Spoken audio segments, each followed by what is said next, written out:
میری نوکرانی روزانہ میرے پاؤں پر تیل لگاتی اور پھر مجھے اتنا سکون ملتا کہ کچھ ہوش نہ رہتی، اور صبح اٹھتی تو میرے جسم پر جگہ جگہ تیل لگا ہوتا۔ ایک دن کمرے میں چھپ گئی اور اپنی جگہ اپنی بہن کو سلا دیا۔ پھر رات کو یہ دیکھ کر میرے رونگٹے کھڑے ہو گئے۔ وہ نوکرانی 6 بندوں کے ساتھ مل کر میری بہن کو، میرا شمار ان لوگوں میں ہوتا تھا جنہیں خدا نے دنیا کی ہر نعمت سے نوازا تھا۔ میری کوٹھی ایک مشہور علاقے میں تھی، میرے پاس دولت کی کوئی کمی نہ تھی، روپیہ، پیسہ، زیور، کپڑے، قرض، دنیا کی ہر چیز بے پناہ تھی۔ بس میری زندگی میں ایک واحد کمی تھی اور وہ تھا کسی کا ساتھ۔ میں اتنی بڑی کوٹھی میں تنہا رہتی تھی۔ میرے ماں باپ ایک ملک سے دوسرے ملک سفر کرتے اور اپنے آپ میں مگن رہتے تھے۔ انہیں ہم بچوں میں کوئی دلچسپی نہیں تھی۔ دنیا کی ہر چیز ہونے کے باوجود بھی میں خود کو تنہا محسوس کرتی تھی۔ میری ایک بہن تھی جو دوسرے ملک میں زیر تعلیم تھی۔ ہم سب ایک فیملی ہونے کے باوجود بھی ایک دوسرے سے بہت دور تھے۔ کبھی کبھی ہفتوں اور ہمارا فون پر رابطہ ہو جاتا۔ ماں باپ تو جیسے ہمیں پیدا کر کے بھول ہی گئے تھے۔ ہماری ذمہ داریاں بچپن سے نوکروں کے پاس تھی۔ مجھے اور میری بہن کو بھی آیا اماں نے ہی پال پوس کر بڑا کیا تھا۔ جب تک آیا اماں میری زندگی میں تھی ہمیں کبھی تنہائی محسوس نہیں ہوئی۔ وہ ہر جگہ ہمارے ساتھ ہوتی، یہاں تک کہ اگر ہمارے اسکول میں بھی کوئی میٹنگ ہوتی تو ہم وہاں بھی آیا اماں کو ہی لے کر جاتے۔ لیکن آیا اماں ایک دن سوتے میں خالق حقیقی سے جا ملی اور اس کے بعد ہم دونوں بہنوں کا کوئی نہ رہا۔ اگر ہمارے ماں باپ یہاں موجود بھی ہوتے تو پارٹیوں اور دوستوں سے ہی فارغ نہ ہوتے تھے۔ کبھی کبھی مجھے سمجھ نہیں آتا تھا کہ انہوں نے ہمیں پیدا کرنے کا کام کیوں کیا۔ میری بہن کہتی کہ انہوں نے دنیا کو دکھانے کے لیے ہمیں پیدا کیا ہے کہ ان کی 2 اولادیں بھی ہیں۔ میں بہت زیادہ تنہائی کا شکار تھی۔ ہمارا تعلق جس کلاس سے تھا وہاں سچے رشتے نہ ہونے جیسے ہوتے تھے۔ ہر کوئی میری دولت دیکھ کر میرے پیچھے آتا۔ میری بھی زندگی میں ایسا ہی تھا۔ میں جب بھی کوئی دوست بناتی تو وہ کسی نہ کسی مطلب سے ہی مجھ سے دوستی کرتی۔ کسی کو میری دولت میں دلچسپی ہوتی تو کسی کو صرف مجھ سے مہنگے مہنگے تحفے سمیٹنے کی خواہش۔ ہماری کلاس میں جو جتنا امیر ہوتا وہ اپنے سے زیادہ امیر کے پیچھے پاگلوں کی طرح لگا رہتا۔ مجھے ان سب چیزوں سے تاہٹ ہونے لگی۔ مجھے پیسہ نہیں چاہیے تھا، نہ ہی دولت سے کوئی محبت تھی۔ مجھے بس ماں باپ کی محبت چاہیے تھی۔ آیا اماں کے جانے کے بعد میں بہت اکیلی رہ گئی تھی۔ میرا دل چاہتا کہ میری زندگی میں کوئی ایسا ہو جو میری بات سنے، میرے ساتھ رہے اور میرا خیال رکھے، اور جس کے دل میں کوئی لالچ نہ ہو۔ ہمارے گھر میں بہت سارے ملازم تھے لیکن آیا اماں ان سب کو مینج کرتی تھی۔ آیا اماں کے انتقال کے بعد میں نے بہت سے نوکروں کو فارغ کر دیا تھا۔ اب صرف گنتی کے ملازم موجود تھے۔ گھر میں اتنا کام ہی نہیں تھا کیونکہ میں اکیلی رہتی تھی۔ کچھ دنوں پہلے ایک عورت آیا اماں کے گاؤں سے آئی۔ اس نے بتایا کہ وہ آیا اماں کی بھتیجی ہے اور اسے کام کی ضرورت ہے، تو میں نے اسے اپنے گھر رکھ لیا۔ رہنے کے لیے سرونٹ کوارٹر بھی دیا، اور اسے دیکھ کر مجھے آیا اماں کی یاد آ گئی۔ وہ بہو اماں کی جیسی تھی۔ مجھے وہ بہت اپنی سی لگی۔ کچھ ہی دنوں میں اس نے میرا دل جیت لیا تھا۔ وہ میرا بہت خیال رکھتی، میرے سارے کام اپنے ہاتھوں سے کرتی، میرے سر میں تیل کی مالش بھی کرتی۔ کچھ دنوں سے میں بہت تھکی رہنے لگی تھی۔ یونیورسٹی میں امتحانات ہونے والے تھے لیکن میری طبیعت دن بدن گرتی جا رہی تھی۔ مجھے کوئی بیماری نہیں تھی، جانے کیا ہو گیا تھا۔ میں رات بھر بے چین سی رہتی اور یہاں وہاں اکیلے گھر میں چکراتی پھرتی۔ میں نے بابا کو فون کر کے واپس بلانا چاہا لیکن وہ یہ کہہ کر صاف منع کر گئے کہ ان کا کاروبار متاثر ہوگا۔ انہوں نے مجھے کہا کہ میں کچھ دن رک جاؤں، میری چھوٹی بہن واپس آنے والی ہے۔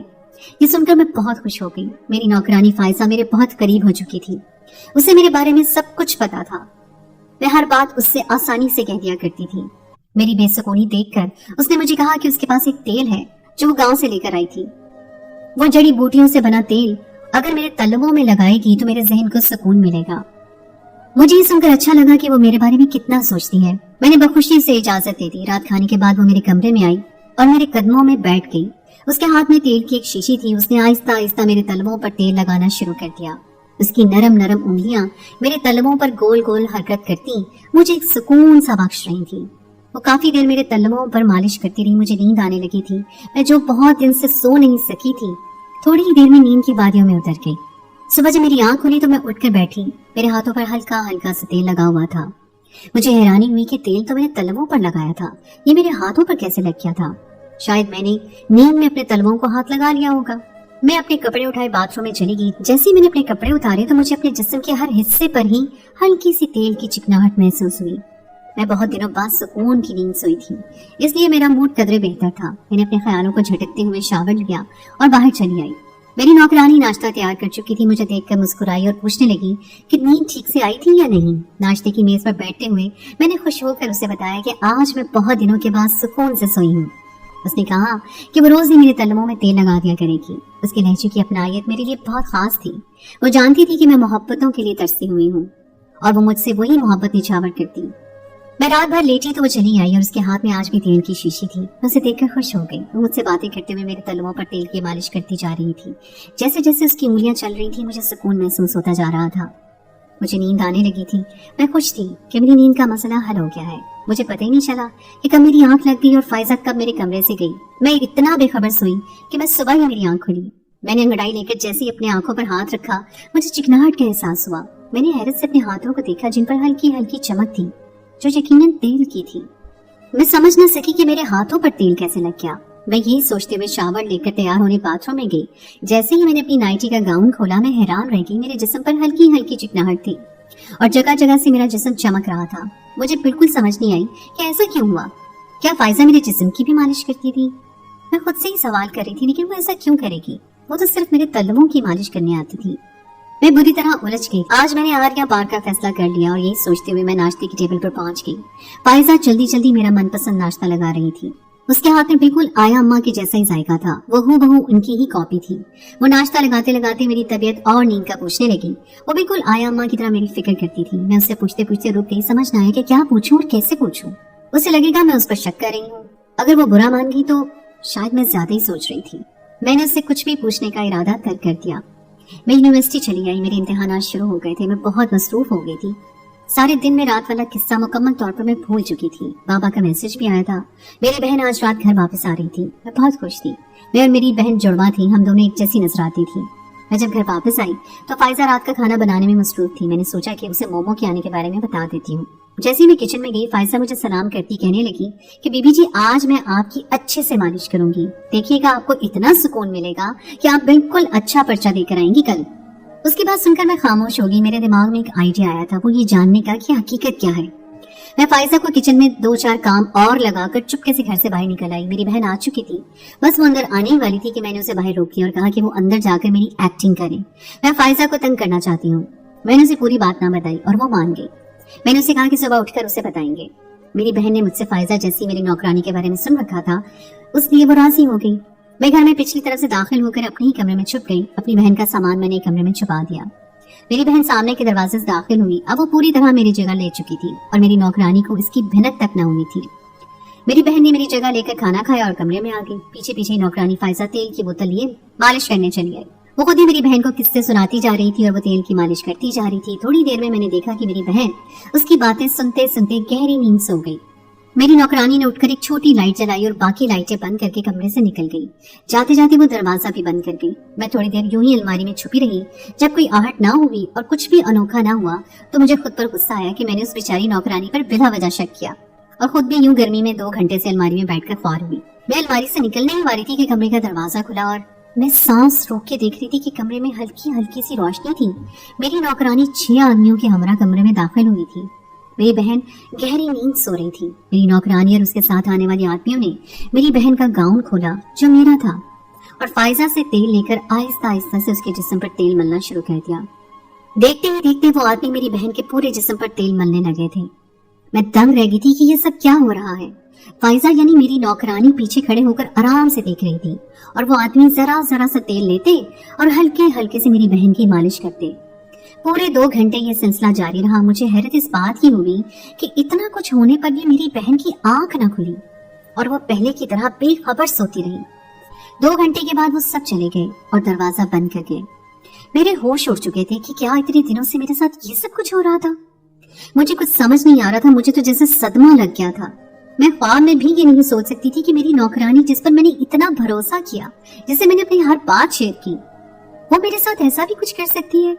मैं थोड़ी देर और अलमारी के अंदर बैठी रही और फिर जब कोई हलचल ना हुई तो मैं अलमारी से निकल आई। अब मुझे सुबह होने का इंतजार था। मैं पूरी रात जागती रही। मुझे समझ नहीं आ रहा था कि इस तरह मेरे जिस्म की मालिश करने का क्या मकसद हो सकता है। सुबह जब मेरी बहन उठी तो वो शावर लेने गई और बाहर आकर मुझसे कहने लगी, मैं जिंदगी में कभी इतनी पुरसुकून नींद नहीं सोई जितनी सुकून की नींद मुझे कल रात आई है। भाई तुम्हारी नौकरानी ने तो मेरी इतनी अच्छी मालिश की कि मैं पूरी रात आराम से सोती रही। मैंने अपनी बहन को अपने पास बिठाया और आहिस्ता आहिस्ता करके उसे सारा माजरा सुनाया। ये सुनकर पहले वो सख्ते में आ गई। पहले तो उसने मुझ पर बहुत गुस्सा किया कि मैंने रात ही उसे सारी बात क्यों ना बताई और अपनी जगह उसे बिस्तर पर क्यों लिटाया। मैंने उसे कहा कि मैं नहीं जानती थी कि बात इतनी बड़ी हो सकती है। और जब मैंने कमरे में उन 6 आदमियों को देखा तो मेरी इतनी हिम्मत ही ना हुई कि मैं शोर मचा सकूं, क्योंकि घर में मैं और तुम अकेले थे, बाकी सारे मुलाजमीन तो शाम होते ही चले जाते। बस एक फाइजा ही बचती है जो रात भर कोठी के अंदर रहती है। अगर ऐसे में मैं रात को शोर मचाती तो नुकसान हमारा ही होना था। मेरी बहन को मेरी बात समझ आ गई थी, लेकिन वो अब तक मुझसे नाराज थी। मेरी बहन ने फौरन मेरी फूफो के बेटे को फोन किया, जो कि एक बड़ा पुलिस ऑफिसर था, और उसे सारी बात बताई। कुछ ही देर में हमारे घर पहुंच गया वो, लेकिन मैंने अपनी नौकरानी के सामने अपने कजन के आने तक का कुछ भी जाहिर नहीं किया था और मेरी बहन को मैंने छुपा दिया। फाइजा अब तक उसके आने से बेखबर थी। जैसे ही मेरा फूफाजाद भाई आया, मैंने फाइजा को अपने कमरे में चाय लेकर आने को कहा। जब फाइजा कमरे में आई तो मेरे कजन ने उठकर दरवाजा लॉक कर दिया। अब कमरे में मेरी नौकरानी, फाइजा, मेरा कजन हसन और मेरी बहन मौजूद थे, जिसे मैंने अलमारी में छुपा दिया था। मेरे कजन हसन के दरवाजा बंद करते ही फाइजा उछल गई थी और जैसे उसकी नजर मोमो पर पड़ी वो शशतर रह गई। वो हैरत से कभी मुझे और कभी मोमो को देख रही थी। हसन ने उससे बैठने को कहा तो वो बिना कुछ कहे बैठ गई। हसन उससे साफ लफ्जों में सच बताने को कहा तो वो अनजान बन गई और उसने कुछ भी मानने से इनकार कर दिया।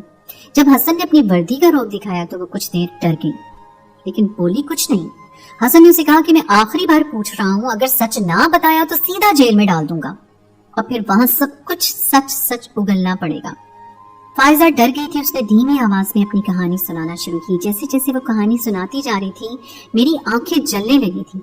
कुछ आंसू बहते हुए मेरी गर्दन में उतर गए थे। फाइजा ने बताया कि आया अम्मा की भांजी नहीं बल्कि आया अम्मा की बेटी है। उसने बताया कि हमारे बाबा ने आया अम्मा को उनकी सास से 25,000 के बदले में लिया था।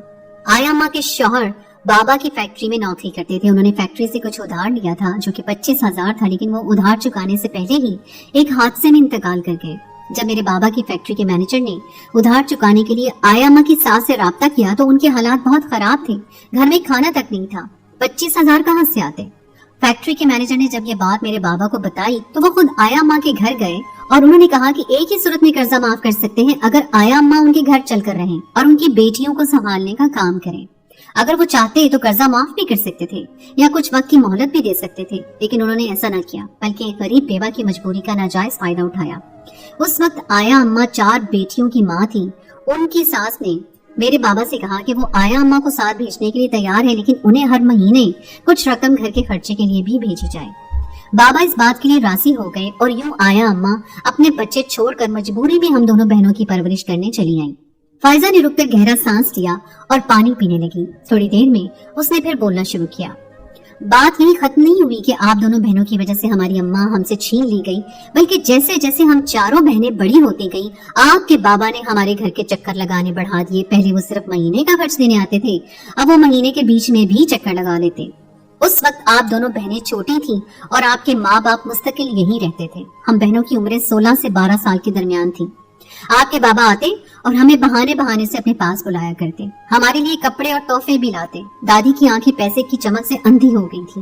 वो आपके बाबा के साथ हम चारों बहनों को कमरे में बिठा देती और खुद मोहल्ले भर की खबर लेने चली जाती। आपके बाबा ने आहिस्ता आहिस्ता हमें हाथ लगाना शुरू किया, ये जानते हुए भी कि ये सब गलत है।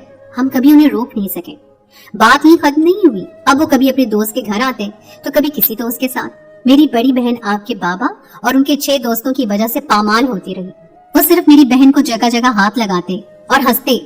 मेरी 16 साल की बहन जानती थी कि उसके साथ क्या हो रहा है, लेकिन हमारा सुनने वाला कोई नहीं था।